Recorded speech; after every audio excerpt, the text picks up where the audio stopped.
Welcome to another episode of Money You Should Ask, where everyone has something they can teach you. I'm your host, Bob Wheeler. In this episode, we are going to explore why we do what we do when it comes to money. As a CPA for the past 30 years, let me say 25 because that makes me sound younger. I have seen it all when it comes to money and emotions. And if you think I'm talking about my clients, I'm not. I'm talking about myself. My relationship with money has been, and sometimes still is, an emotional roller coaster. Maybe that's something you're also familiar with. Good news. You and I are not the only ones. Our next guest is going to share their money beliefs, money blocks, and life challenges as well. Buckle your seatbelt and enjoy the ride.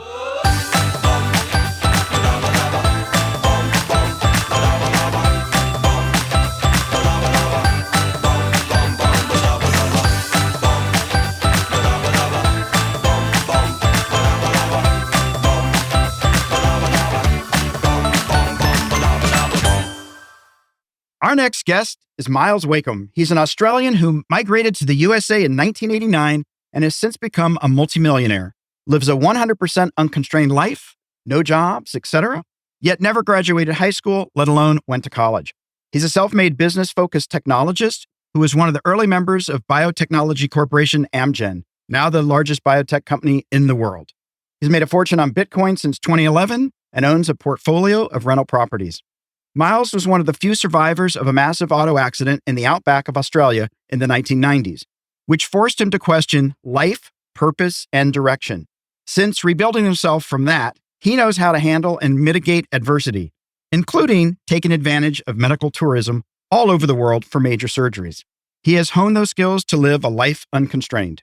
He spends 50% of his time in Arizona and 50% of his time roaming the world, seeking out new opportunities. He hosts the Unconstrained podcast, in which he teaches the art of financial sustainability to his audience.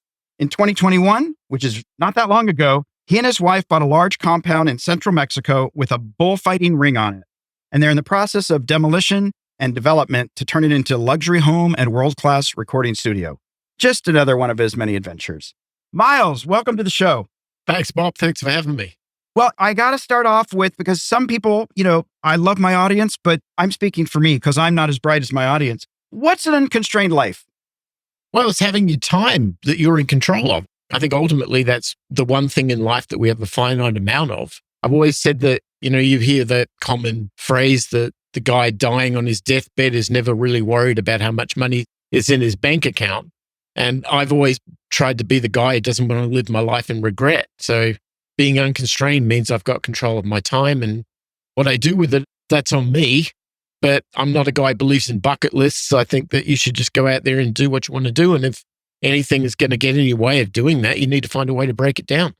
And when did this all occur for you that this needed to be the priority? Because I know you had an accident. Before that time, were you thinking about living the unconstrained life? Or was this something that had a mind shift for you after the accident? I think it was well before that. I mean, I was one of these kids that was raised in a very musical family. Both my parents were concert pianists, and they kind of made me become sensitive to a lot of the things that you probably as a musician that you just become associated with, and at a very young age. And I think that helped me understand that life isn't about a lot of the things that we think of as what I would call left brain experiences, pragmatic, problem-solving, mathematics, science. Those things are important, but they don't really tell a story about who the individual is. I think that's more of a right brain thing, if there's a lack of a better term. And I've had a life where my right and left brain have been battling each other since the day I was born.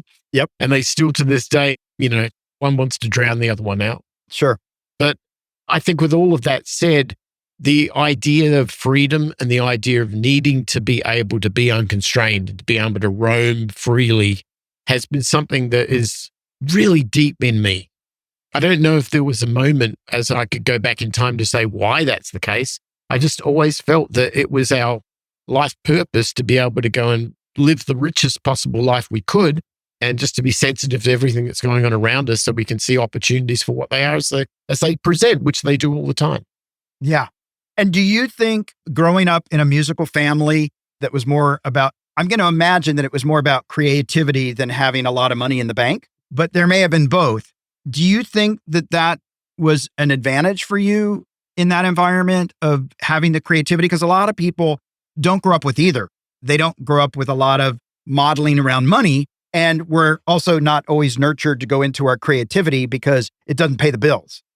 Yeah, I think you're onto something there. I mean, I always remember back in my very, very early days of starting a business that I was taught that a real entrepreneur, and this is the old school definition of that, a real creative entrepreneur, a founder, somebody with an idea for something, the most successful of them never worried about money. They never measured their successful venture financially. They measured it in whether or not they achieved what they wanted to achieve. And there are so many examples of that in history, but you could think about people like Steve Jobs, of a guy who had a vision of what he wanted to do, and the money wasn't really important. It came along if he succeeded in the vision. And I wanted that. And I didn't want money to stop me from doing what I wanted to achieve, but I wanted it to be complementary. It wasn't until I got older, I had a family, I had a child, I got all of the trappings of Western life, like a mortgage and all of that sort of thing, that I started realizing that it was more an issue of survival. If I didn't have money, I couldn't transcend those things to get back to what my real calling was, which was more the entrepreneur's approach to things. And even to this day, I feel like I've come full circle because I don't have a job. I haven't had a job for 20 something years, and I don't want a job. I want to go out there and do what I feel is a calling, whatever that might be. And I don't want money to stop me doing it. But at the same time, I kind of like it when it rewards you and says, hey, kid, you did the right thing. That's kind of how I look at it. Absolutely. Let me ask you this. Do you remember as a kid any financial memories, negative or positive, that reinforced go towards creativity, or, oh, you need to have a backup plan or a safety net? I do. My first business was let's say around the 1980 mark. Now, if any of your audience are old enough to remember that time, the Federal Reserve had a base interest rate of somewhere close to 20%. So the availability of capital had to have a damn good reason why you would get it, right? You had to have a solid, guaranteed business plan to get anybody to want to invest in anything. And as a kid back in those days, I didn't know investors. I didn't have access to money, and no bank was just saying, we'll loan to anybody. Right. That didn't happen back then. Did not happen. Everything was a startup, and we bootstrapped everything off my own savings and money that I'd made from, even back in those days, like paper route money got converted into some little small business that then turned into something bigger and turned into something bigger. The money was always, again, the impediment to stop me doing what I wanted to do. I never sold out my dream to any other third party because I couldn't afford them. So I had to do it myself. Right. It gives you a different perspective on money. You respect it because you earned every dime. Mm-hmm. And when you invested in something, it's your money. It's not somebody else's. You have 100% skin in the game. That lesson has helped me a lot because I realized responsibility that comes with that. And that if anybody is to befriend me and invest in my own dreams, it's a huge responsibility I take to do that because I'm doing it as if it was my money. Right. And I think that's a really important thing. Yeah, absolutely. Now, growing up with musical family, were you the poor kid, the middle class kid, upper middle class, the rich kid? Where did you fit in the community? I guess lower middle class would be right. Now, it's a very interesting question you have there because when I relate to it on how that looked, it tells a very interesting story. So I grew up my father had a job working for the same company for all of his life. My mother didn't work. If she did, she had little bits of work here and there, but she was more involved in charities and things like that. And yet, even with that, my father paid his home off before he retired. And he got to the point where I guess when I was about 12 years old and I had to go to high school, that he chose to put me into a private high school and a private, what we would call a college there, not a university, but a private school. Very much like, imagine Harry Potter, Hogwarts. Not a bad school. Not a bad school, right? But that was kind of where I went to school. So I went to school with all these rich kids. sons of doctors, sons of lawyers, politicians, architects. And I'm just a kid. My dad works at a place that makes roofing materials. I mean, he's not rich, Right. but I had to act like I fit in. And that was insane. It was really hard. And I managed to skate through that whole experience because I was an accomplished musician at a very young age. I got into their music program. I didn't have to work at all in school. I could just bumble through it. But by the time I got about 3 years into high school, I was looking at it going, there's nothing here teaching me anything. It's not like I didn't fit in. I didn't see any point to what they were trying to teach me. It was better for me to be at home and to learn how electronics worked or play around with CB radios and stuff like that. Maybe that's the nerd in me, but that is how it sort of leveraged into computers and eventually into business and eventually into life in technology. And so when you were in high school saying this is a waste of time, did you have that bug already to be, I'm going to be a business-focused technologist? Like it was there. And how did you know you had the skill set? Or did you just have the tenacity? I was just a stubborn kid. I saw an opportunity. I remember one day I met a guy who was importing electronic parts into Australia and he had a lot of books. And I realized that it's one thing to be able to get electronics, but you need to know how to use this stuff. And I need reference material. I don't know how I worked it out, but there was a company out of Taiwan that was selling low-priced electronic reference books that could be brought into Australia duty-free. There was no customs because there were books. And I wrote a letter to this company in Taiwan, this kid, I was maybe 14 years old. And I said, I want to buy a whole stack of your books. Send me a price list. And they did. And back in those days, it took weeks to get a letter back. But I got this price list and I'm like, okay, 10 of those and 20 of those. And so I saved up my money and back in those days, it was a telegraphic transfer you had to use. Right. So I sent this letter with this order and this money over to them. And next thing you know, a few weeks later, a big box comes in the mail full of these books. And next thing I was in business selling these books. Wow. And I made a killing on it. And I was 14. And there was in the garage in a little corner, I made a makeshift office. And that's how I started. And it wasn't that I was trying to make money. I was trying to get money to enable me to do something with it that I then leveraged into a business. And I've been doing that ever since. That's awesome.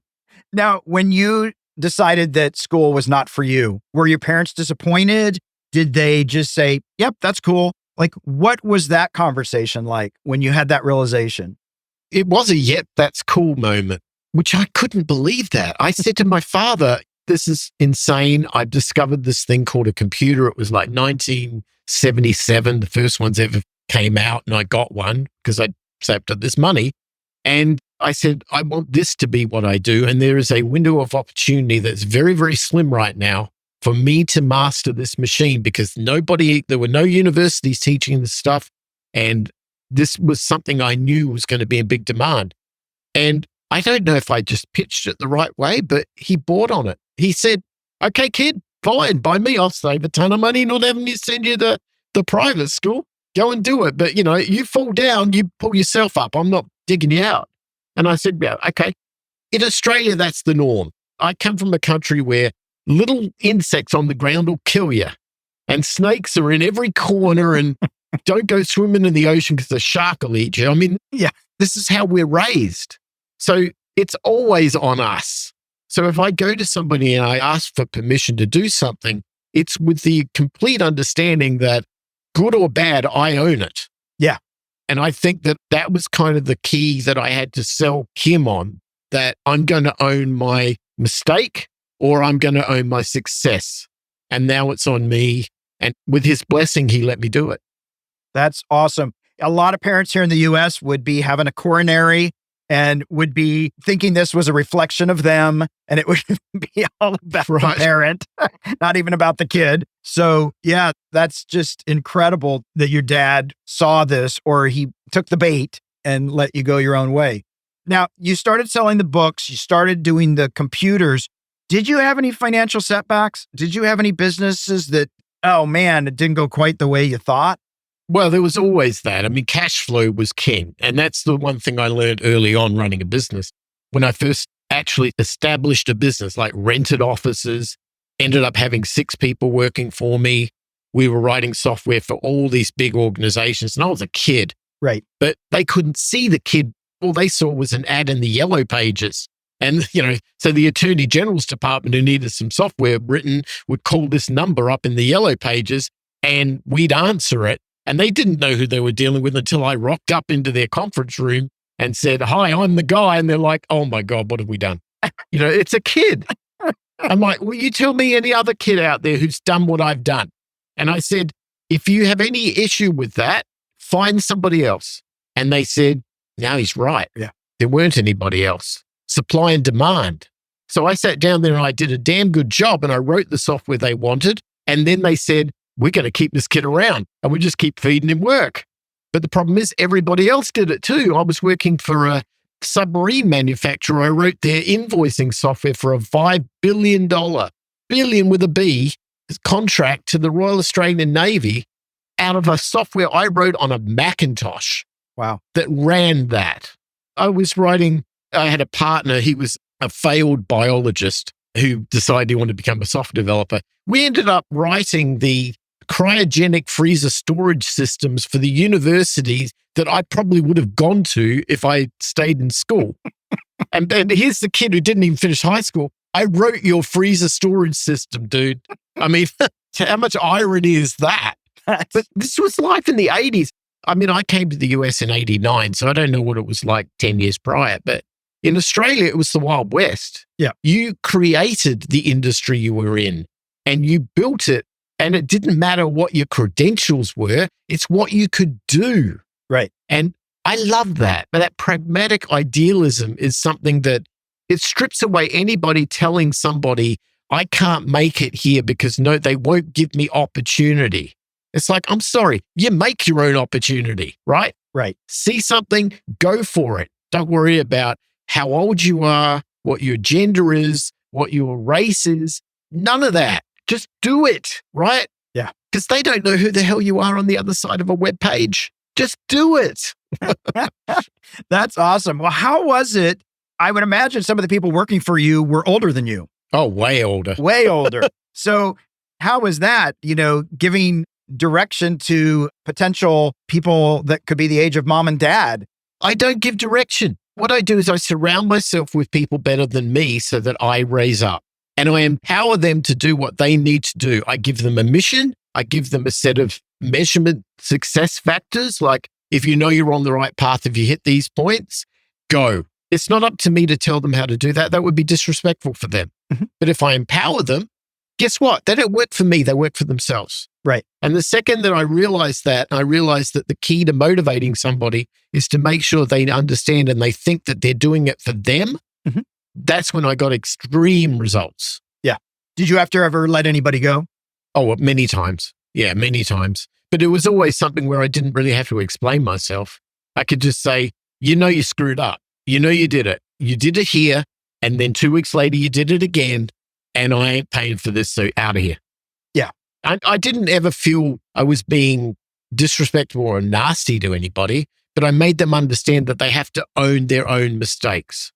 And I'm more than happy to give somebody the flexibility to fall down because I've done it so many times. Right. But it's what you do with yourself. You don't want to continue to fall down and you don't want to do it where somebody else is picking up the price all the time.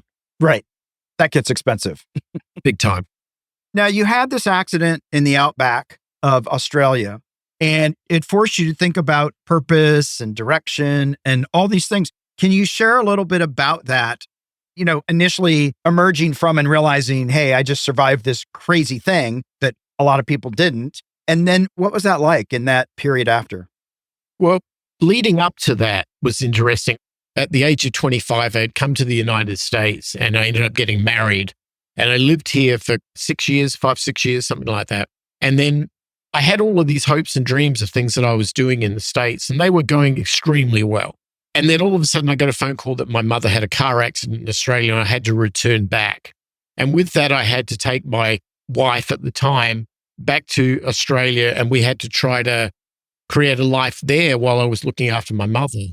And that didn't go so well. My wife we got divorced, she left, and I found myself in a pretty depressing, dark place The reason why I ended up in the outback was some friends of mine sort of scooped me up over a holiday season one year and said, look, we don't want you not having people around you over New Year's or whatever. Come with us. We'll go to the Gold Coast and we'll go to the beach or something. And we drove there across the outback. And on the way back, that's when we had this massive car accident. And I remember at the time, I guess time goes through one of these like still motion effects leading up to something like that. Like you see the 30 frames a second of video of everything there. I remember during that time, I had this thought that, okay, I'm done. You know, it wasn't the car accident. It was the depression that led up to being in that situation where I had the car accident. It was like, if God wants to take me right now, fine, I'll accept it. Then I woke up. I had this guy with a big jaws of life cutting me out of the car. I was in the back seat of the car. My buddy's girlfriend was in the front passenger seat and she was lying on top of me. Wow. Which is weird. It was totally crushed. It was a major thing. And I remember when the guy was cutting me out of the car, one of these paramedic kind of guys with the jaws of life. And I kept saying to him, and what I could muster, I said, don't worry about me, get her. You know, she's on, get her. And he just kept ignoring me all the time. I couldn't believe it. Like, what are you ignoring me? Get her, right? I didn't realize she was dead. Mm-hmm. So when you wake up with a dead body on top of you like that, you come face to face with, oh dear. Yeah. Then they pull you out.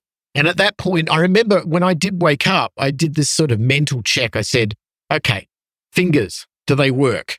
Yeah, check. Okay, toes, can I wiggle them? Yeah, check. Okay, I'm good. I can deal with this.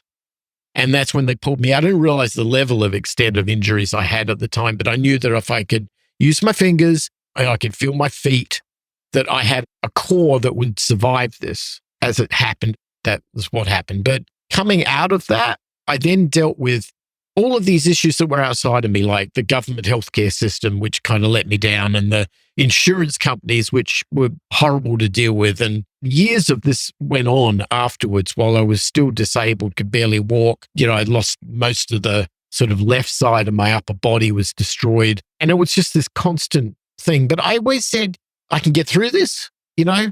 And I think I learned many, many decades later that whenever I found myself in an adversarial position, like the 2008 global financial crisis, for example, and I found myself in a very, very precarious state where I thought, oh, I'm going to have to go bankrupt. I'm going to lose it all. I knew if I could get through that, I can get through anything. Yeah. I thought at that age, I was 32 when that happened, I thought that I knew it all. I'd been around the world. I'd had businesses. I'd done work for these big companies. I'd been around the block. I knew what was going on. I was the man. Yeah. I didn't know squat until I was being pulled out of a wreckage with a dead body on me. That's when I realized, and it's funny these days when I try to talk to people about similar experiences, the people I end up talking to are like veterans, you know, guys who have been in the front line being shot at by the enemy in Iraq or whatever. And I mean, these are the guys with PTSD or coming back from war that I can understand, right? Yeah. But a funny thing is, I somehow transcended that experience. I don't have fear of high-speed cars. In fact, I'm one of the biggest Formula One motor racing fans there is. I mean, it's like, I love this stuff. It's like an adrenaline rush. Yeah. How did that not affect me mentally? I don't know. But if I have the blessing that it didn't, I can go out to veterans and I can help them understand that that bomb that their buddy was killed with or just about took their life, it does not define them, right? Right. Their reaction. Okay, it's something I tell my daughter all the time, and I think it's so true. Everyone gets in a bad situation. It's how you react that matters. Right. It's the only thing you can control. You can't control all the things that are going on about you in the world, but the only thing you can control is how you react to it. And if you have a positive outlook and you can see beyond these things and react accordingly, that is wealth right there. So let me ask you this. You got all this information, you realized you could persevere, you could get through anything. What was the impetus for, I want to share this information? You've got a podcast now talking about living an unconstrained life. You're out there writing books. You're trying to get people maybe not to have the same vision, but to at least question what their vision is or how they want to show up in life. Why is that so important to you?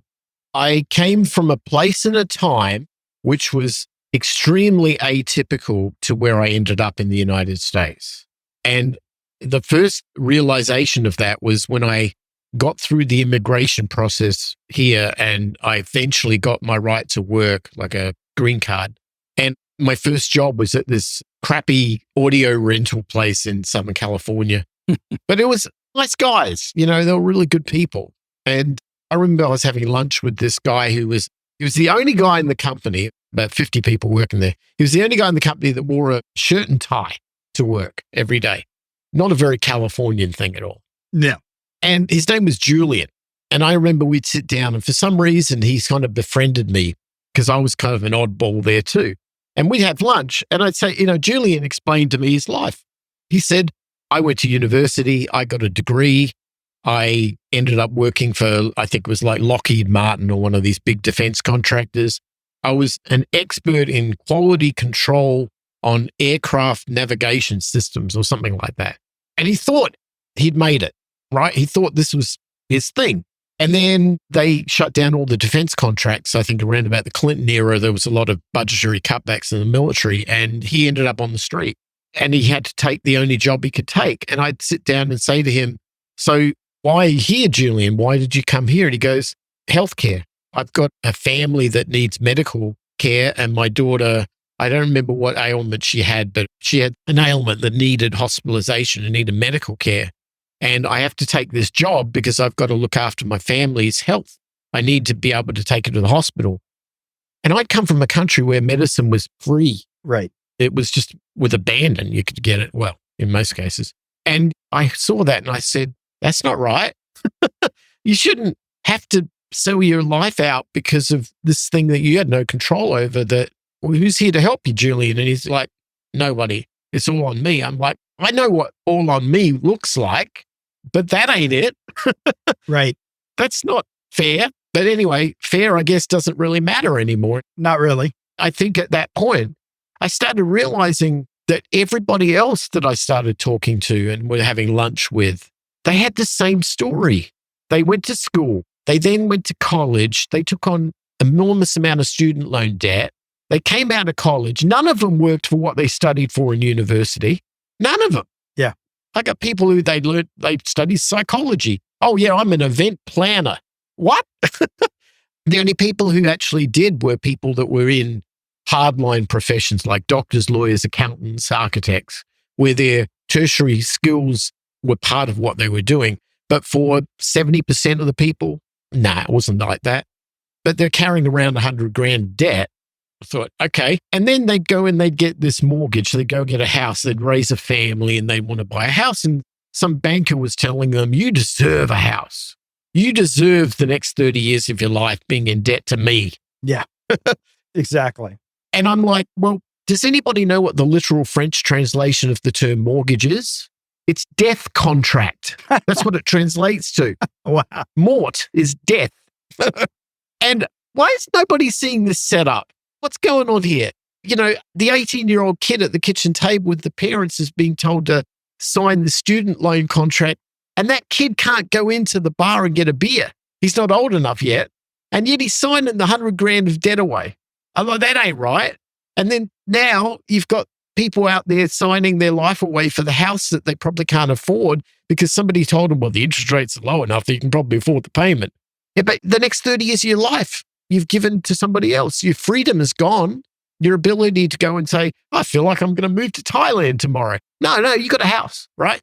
Yeah. You're going to sell the house or stick a tenant in there who's going to wreck it for you or whatever. But you've got this obligation. And by the way, you've probably got a family and you've got a kid. And then it's Julian. You're having to do all these things you don't want to do with your one and only life because of your responsibilities, most of which you took them willingly on the proviso that it's all about going to the moon and Lambos, and that's how we're going to live our life. And yet we're in debt up to our eyeballs and we're never going to be able to pay it off. And then at the end of that, you're 65 years old and you tell me, oh, Myles, I can't retire. It's like, well, duh. Right. Of course you can't retire. Look at what you did. You screwed up. Yeah. What do you think? Well, I'm Doctor Who. I can roll back time? No, you screwed up. Own it. And so with all of that said, I said to people, None of this stuff makes sense. None of it. This social mantra that we tell ourselves is being a good citizen, a good tax-paying citizen, it's not serving us. And when I look at my own story, as atypical and contrarian as that is, as the immigrant who came here with nothing and made millions of dollars, I look at this and go, well, they want to talk to me about how I did it, but it's not about how I did it. It's the philosophical embracement of a failed mantra and the fact that I did it because I avoided that. Right. And then all of a sudden, now I've got a story to tell.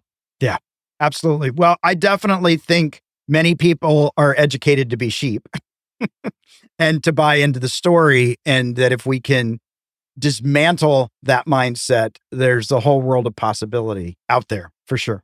I will say, though, I'm looking at the world through my rose-colored glasses, like Sure. from where I look.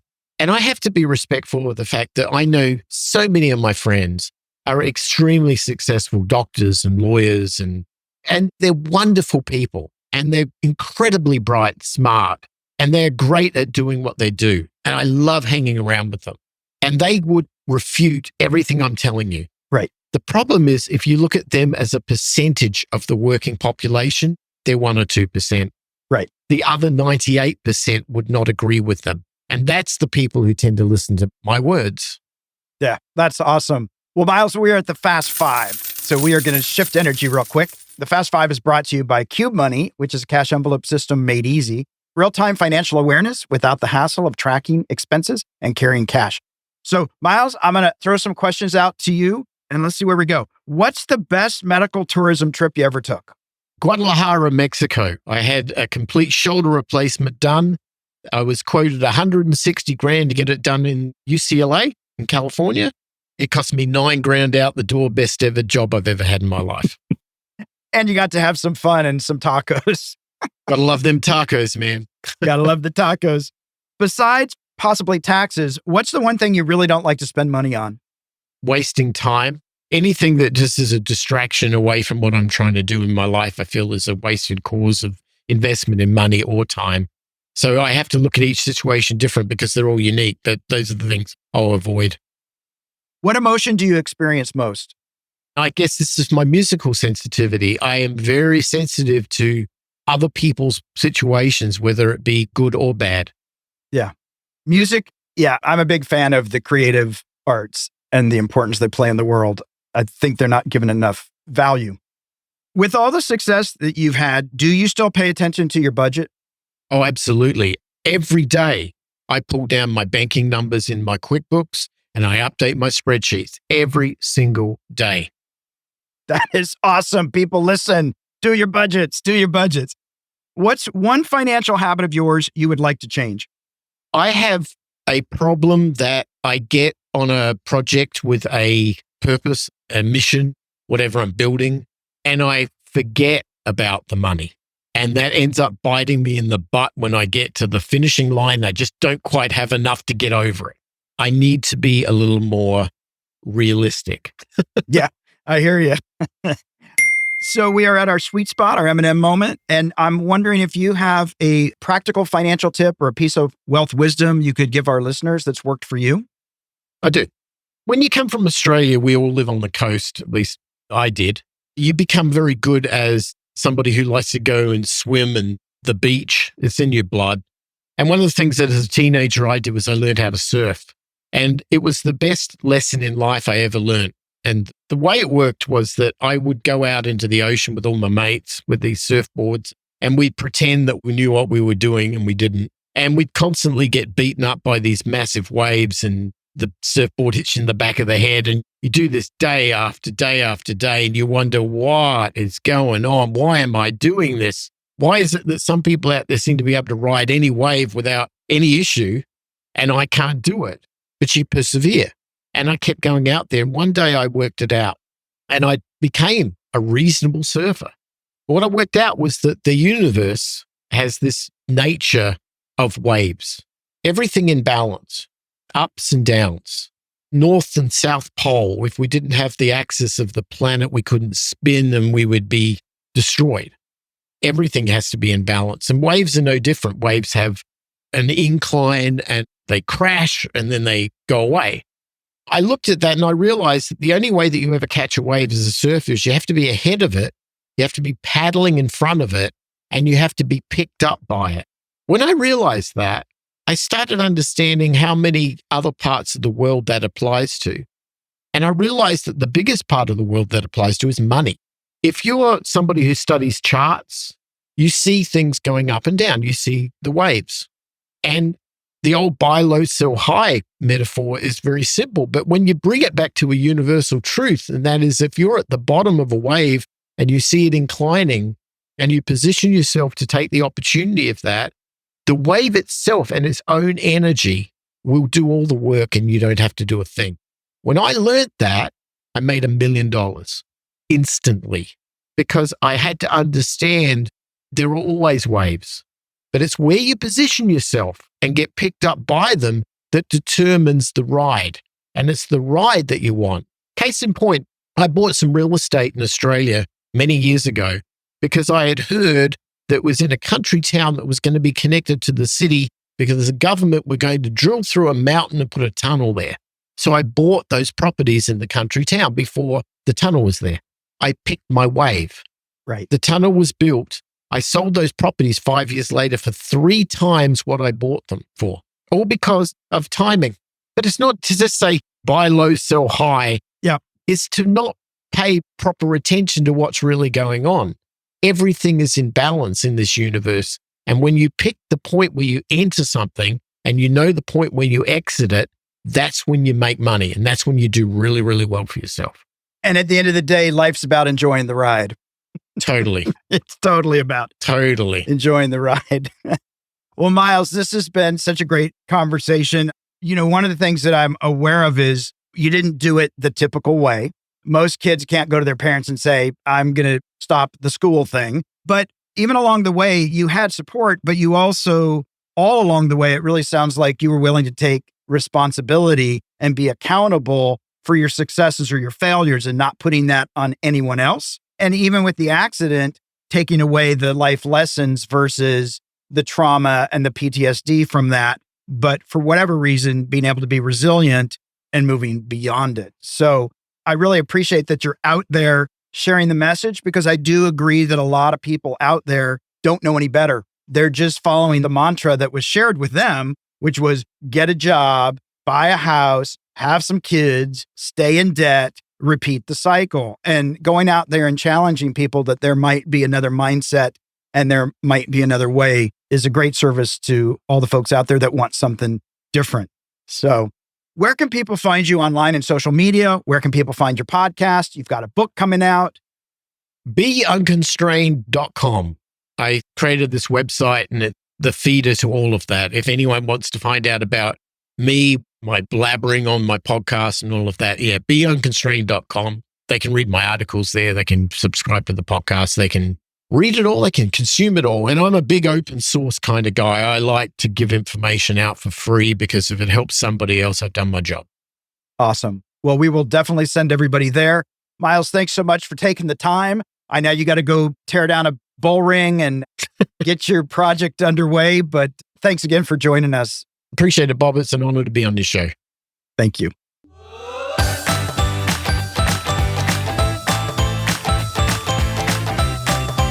We hope you enjoyed this episode. Did you learn something new about your relationship to money today? Maybe you have a friend who has some financial blocks or beliefs that are holding them back. Please share this podcast so they too can get off the roller coaster ride of financial fears and journey towards financial freedom. To learn how to have a healthy relationship with money, visit themoneynerve.com. That's nerve, not nerd. We'll be back next week with another perspective on money and the emotions that bind us.